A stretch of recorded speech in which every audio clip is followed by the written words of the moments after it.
വേറെ ഏതൊക്കെ സിനിമകൾ ഇപ്പൊ പിന്നെ വേറെ ചെയ്തുകൊണ്ടിരിക്കുന്നത്? 2 പടത്തിന്റെ ഒരു വർക്കിന് വേണ്ടി വിളിച്ചിട്ടുണ്ട്. ഒരു പടത്തിന്റെ ഒരു ഫോട്ടോ അല്ല, അവർ വന്നിട്ട് പറഞ്ഞു ഇത് മുടി വെട്ടി എന്ന് പറഞ്ഞാൽ ആ മുടി വെട്ടിയിട്ടുണ്ട്.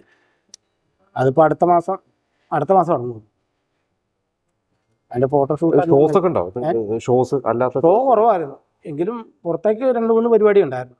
ദുബായ്, അബുദാബി ഒക്കെ. അല്ല ഷോസ് അങ്ങനെ ഇത് ഞാൻ ചോദിച്ചാൽ ഇതിന്റെ ഷൂട്ടും സിനിമയുടെ ഷൂട്ടും കാര്യങ്ങളും വരുന്നതുകൊണ്ട് പിടിക്കാത്തതാണോ ഷോസ്? ഇല്ല, അതുകൊണ്ടല്ല, പരിപാടി തീരെ കുറവാണ്. മൊത്തത്തിലൊന്ന് കുറഞ്ഞിട്ട് ഷോസ് കുറവാണ്. അത് എന്തുകൊണ്ടായിരിക്കും? ഒരു കാലത്ത് ഭയങ്കര റെഗുലർ ആയിട്ട്. അത് എന്നാന്നറിയാമോ, ഇപ്പോ ഞാൻ സുമേഷ്, രാജേഷ് പറവൂര്, പിന്നെ വിഷ്ണുപ്രിയ എന്ന് പറഞ്ഞാൽ ഞങ്ങൾ 4 പേരായ പരിപാടിക്ക് പോകുന്നു. നമ്മളിപ്പോൾ ഒരു പ്രോഗ്രാമിൽ ഇല്ലെങ്കിൽ 1,00,000 രൂപ ഞങ്ങൾക്ക് എത്ര 4 പേർക്ക് വേണം. അത് കുറച്ച് ചെയ്യാൻ ആൾക്കാരുണ്ട്. അതിന്റെ ഒരു ഇതാണ്. ഇപ്പൊ എന്നാന്ന് വെച്ചാൽ ഇപ്പൊ കണ്ടില്ലേ, ചാനലിലൊക്കെ റിയാലിറ്റി ഷോ പോലെ തുടങ്ങിയേക്കുമല്ലേ, പുതിയ പിള്ളേര് വന്നോണ്ടിരിക്കല്ലേ. അവരത് കുറച്ച് കോമ്പറ്റീഷൻ കൂടിയത് തന്നെയാണ്.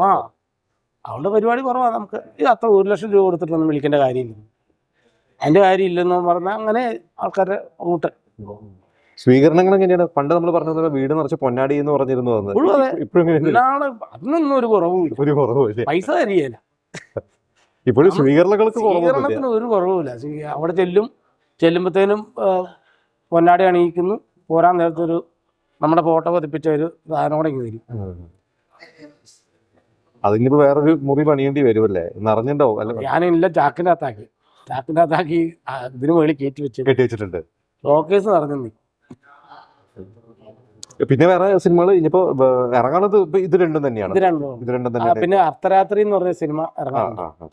അത് ഡബ് ചെയ്യാനായിട്ട് ഇന്ന് വന്ന, അന്നേരം ഇന്ന് സമയം കിട്ടിയില്ല. അപ്പൊ ഡബ് ചെയ്യണമെന്ന് പറഞ്ഞാണ്, അത് ഇറങ്ങാനുണ്ട്. അതിലെന്തൊക്കെയാ വേഷം? എങ്ങനത്തെ വേഷമാണ്? കോമഡിയാണോ? കോമഡി അല്ല, ഇതുപോലെ സീരിയസ്.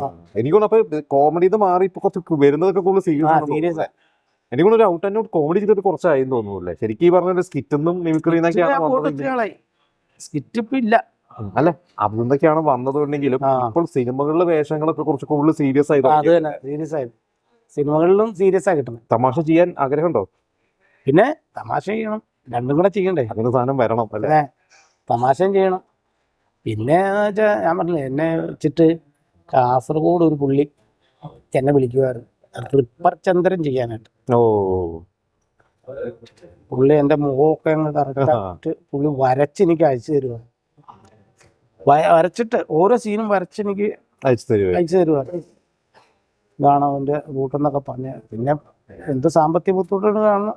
ചർച്ച നടക്കുന്നുണ്ടോ എപ്പോഴും? ഉണ്ടോ, പുള്ളി ഇടയ്ക്കിടയ്ക്ക് വിളിക്കും, നമുക്ക് തുടങ്ങണം എന്നും പറഞ്ഞ് തന്നെ വിളിക്കും.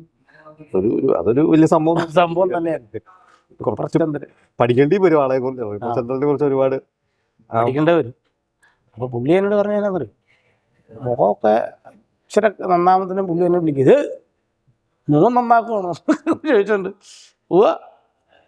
ആള് വിട്ടിട്ടില്ല, ആള് ഇടയ്ക്കിടയ്ക്ക് വിളിക്കും. ഇച്ചിരി എൻ്റെ പൈസ ആകാനുണ്ടെന്നൊക്കെ പറഞ്ഞു വിളിക്കും.